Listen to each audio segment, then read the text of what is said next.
বিসমিল্লাহির রহমানির রহিম। প্রিয় শিক্ষার্থীবৃন্দ, আশা করি তোমরা ভালো আছো। আমিও ভালো আছি, আলহামদুলিল্লাহ। তোমরা জানো, বিগত কয়েকদিন যাবৎ বিজনেস স্ট্যাটিস্টিক্স সম্পর্কে তোমাদের সাথে কথা বলছি। যারা বিবিএ অনার্সে পড়ো তাদের জন্য। তো আমার চ্যানেল থেকে তোমাদের সবাইকে স্বাগতম।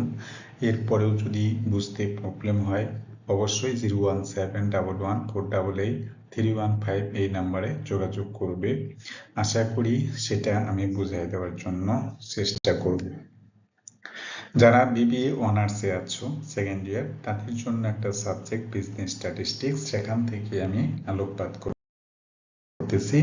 তো সাবজেক্টের নাম জানো, বিজনেস স্ট্যাটিস্টিক্স ইন ইংলিশ। আর চ্যাপ্টার যেটা আছে সেটা হলো measure of central tendency, that means কেন্দ্রীয় প্রবণতার পরিমাপ।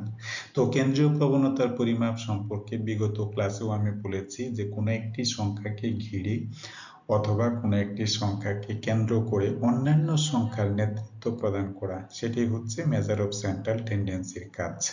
সেই সম্পর্কে আমি বলেছিলাম যে সাপোজ 2, 4, 5, 3 এই চারটা সংখ্যাকে যদি আমরা যোগ করে 4 দিয়ে ভাগ করি একটা সংখ্যা পাওয়া যাবে, আর সেই সংখ্যাটি অন্যান্য সংখ্যার যে প্রতিনিধিত্ব করা, সেটাই হচ্ছে সেন্ট্রাল টেন্ডেন্সি।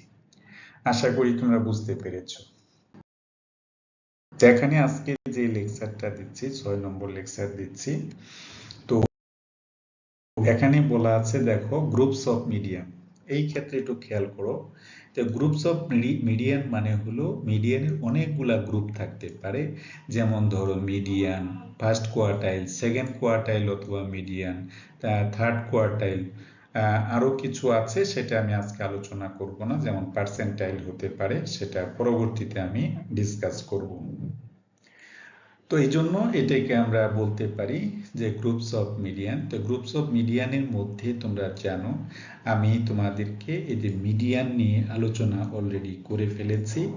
আজকে যে বিষয়টা নিয়ে আলোচনা করব সেটা হলো ফার্স্ট কোয়ার্টাইল। প্রিয় শিক্ষার্থীবৃন্দ, ফার্স্ট কোয়ার্টাইল মানে হচ্ছে এমন একটা বিষয় যে সাপোজ ধরে নাও এখানে 5 একটি সংখ্যা আছে। কয়? 5। তাহলে এই 5 সংখ্যাটিকে যদি আমি এরকম করি যে n বাই হলো 4th, n বাই 4th, এই যে n বাই 4th অবজারভেশন, এটার নামই হচ্ছে first quartile. n by 4th observation যেটা, এটি হচ্ছে ফার্স্ট কোয়ার্টাইল। অর্থাৎ এখানে টোটাল যে নাম্বার বা ফ্রিকোয়েন্সি আছে, সেই টোটাল নাম্বার বা ফ্রিকোয়েন্সিকে যদি আমি 4 ভাগের 1 করি, তার নামই হচ্ছে n বাই 4th অথবা ফার্স্ট কোয়ার্টাইল। তাহলে n বাই 4th বলতে আমরা কি বুঝি? এখানে 1 লিখতে পারি, এখানে 4 লিখতে পারি। এই যে দেখো, মানে 1 বাই 4।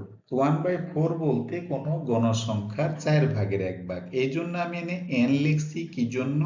যে আমার যতগুলা ফ্রিকোয়েন্সি থাকবে সেই ততগুলা ফ্রিকোয়েন্সিকে 4 দিয়ে ভাগ করলে 4 ভাগের 1 ভাগই হলো।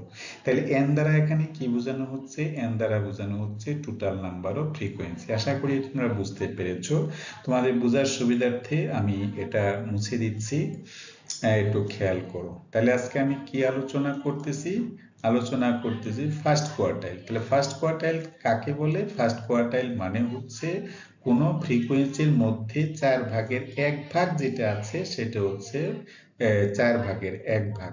তাহলে 4 ভাগের 1 ভাগকে আমরা বলবো ফার্স্ট কোয়ার্টাইল। তাহলে ফার্স্ট কোয়ার্টাইল বলতে আমরা বুঝি যে কোনো টোটাল ফ্রিকোয়েন্সি যা আছে সেই টোটাল ফ্রিকোয়েন্সির 4 ভাগের 1 ভাগ। ঠিক আছে? খেয়াল করো প্লিজ। এখানে বলা আছে যে first quartile, that means first কোয়ার্টাইলে এই যে 100 থেকে 200, এখানে আছে 10।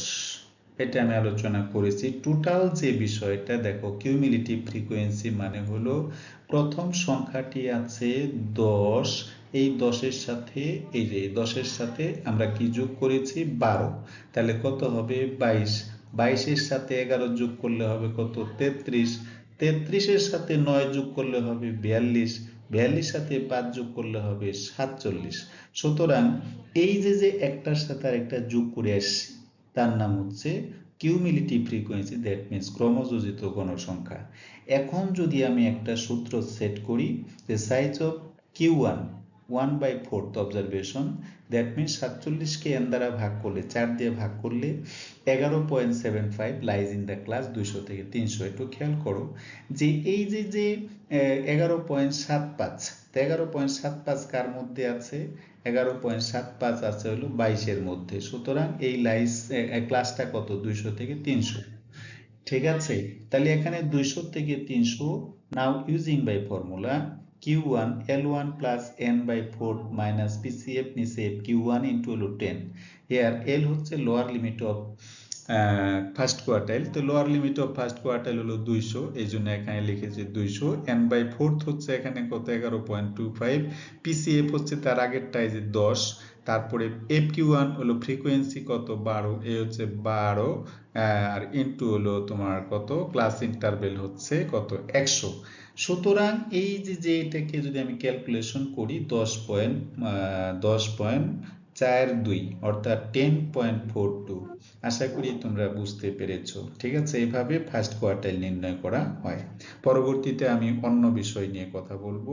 তোমাদের যদি ভালো লাগে থাকে অবশ্যই লাইক কমেন্ট শেয়ার করো, আর যদি প্রবলেম থাকে আমাকে জানাও। So thanks for watching. সেই পর্যন্ত যে যেখানে আছো ভালো থাকো, সুস্থ থাকো এবং নিরাপদে থাকো। আসসালামু আলাইকুম রহমতুল্লাহ বারাকাতুহু।